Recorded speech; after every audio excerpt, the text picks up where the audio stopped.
So hi everyone, welcome to my first vlog. So vlog ವಿಶೇಷ ಏನು ಅಂತ ಅಂದರೆ ಟ್ರಿಪ್ಪಿಂದ ಬಂದಾಗಿಂದ ಹಿಂಗೆ ನಿಂತಿದೆ ಗಾಡಿ. ಫುಲ್ಲು ಊಸ್ಟ್ ಆಗಿಬಿಟ್ಟಿದೆ ಗಾಡಿ ಮಾತ್ರ. ಎಲ್ಲ ಗಲೀಜು ನೋಡಿ. ಇಲ್ಲಿ ಒಂದು ಅರ್ಧ kg 1 kg ಮಣ್ಣು ತುಂಬ್ಕೊಂಡೈತೆ ಮಡ್ಗಾಡಲ್ಲಿ. ಗಾಡಿ ವಾಶಿಗೆ ತೊಗೊಂಡೋಗ್ತಾ ಇದ್ದೀನಿ. ಸೊ ಅಲ್ಲಿ ಹೇಗೆ ವಾಶ್ ಮಾಡ್ತಾರೆ ಎಲ್ಲರಿಗೂ ಗೊತ್ತಿರುತ್ತೆ, ಬಟ್ ಬ್ಲಾಗಲ್ಲಿ ತೋರಿಸ್ತೀನಿ ಕ್ರೋಧಾನ ಹೆಂಗೆ ಹಾಕಿ ತಿಕ್ಕಿ ತೊಳಿತಾರೆ ಅಂತ. ಈ ಮೇಡಮ್ ಅವರು ಹಾಯ್ ಹಲೋ ಸೆಕೆಂಡ್ ಕೊಡಿ. Thank you. ಸೊ ಬನ್ನಿ ಗಾಡಿ ತೊಗೊಂಡೋಗೋಣ. ಅಲ್ಲಿ ವಾಶ್ ಮಾಡಿ ಆಫ್ಟರ್ ವಾಶ್ ಗಾಡಿ ಹೆಂಗೆ ಕಾಣಿಸುತ್ತೆ ಅಂತ ತೋರಿಸ್ತೀನಿ.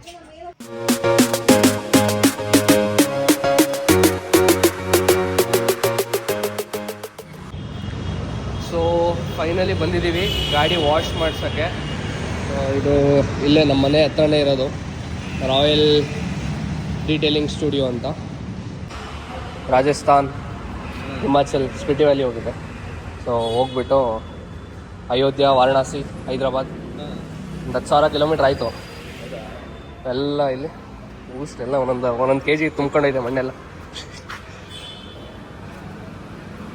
ಹಬ್ಬ ಜೋರು ಅನಿಸುತ್ತೆ.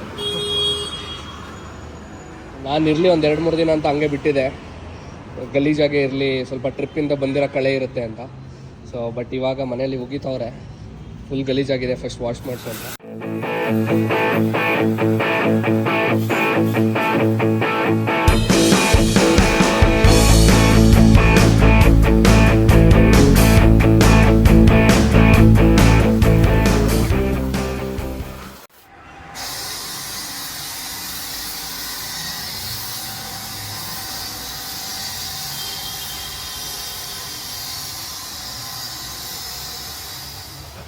ಸೊ ಗಾಡಿ ತೊಗೊಳೋದು ಇಂಪಾರ್ಟೆಂಟ್ ಅಲ್ಲ, ತೊಗೊಂಡ್ಮೇಲೆ ಅದನ್ನ ಮೇಂಟೈನ್ ಮಾಡೋದಿದೆಯಲ್ಲ ಅದು ಇಂಪಾರ್ಟೆಂಟು. ಯಾಕಂದರೆ ಗಾಡಿನ ನೀವು ಎಷ್ಟು ಚೆನ್ನಾಗಿ ನೋಡ್ಕೋತೀರಾ ಅಷ್ಟು ಚೆನ್ನಾಗಿ ಗಾಡಿ ನಿಮ್ಮನ್ನು ನೋಡ್ಕೊಳ್ಳುತ್ತೆ.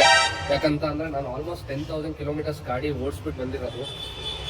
ಎಲ್ಲ ಪ್ಲೇಸಸ್ಸಲ್ಲೂ ಒಂದು ಕಡೆನೂ ಪ್ರಾಬ್ಲಮ್ ಕೊಟ್ಟಿಲ್ಲ ಗಾಡಿ. ಸೊ ಕರೆಕ್ಟಾಗಿ ಚೈನ್ ಆಯಿಲ್, ವಾಟರ್ ವಾಶ್, ಚಂಡೀಗಢಲ್ಲಿ ಸರ್ವಿಸ್ ಮಾಡಿಸಿದ್ದೆ, ಬ್ರೇಕ್ ಪ್ಯಾಡ್ ಚೆಕ್ ಮಾಡಿಸಿದ್ದೆ. ಸೊ ಗಾಡಿ ಹಠ ಮಾಡಿಬಿಟ್ಟು ತೊಗೊಳೋದಲ್ಲ, ಅದಾದಮೇಲೆ ಮೇಂಟೈನ್ ಇದೆ ನೋಡಿ, ಅದು ಇಂಪಾರ್ಟೆಂಟ್.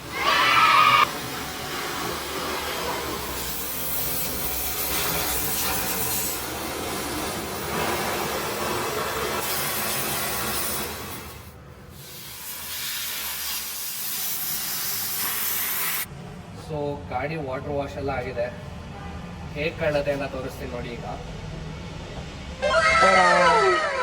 ಸೊ ಗಾಡಿ ಕೊಳೆಯಿಂದ ಫುಲ್ ಪಳಪಳ ಅಂತ ಹೊಳಿತಿದೆ ಈಗ.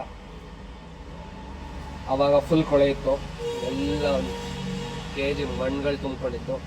ಈಗ ಫುಲ್ಲು ಕ್ಲಿಯರ್ ಆಗಿ ಕ್ರೋಧ ಈಸ್ ಶೈನಿಂಗ್.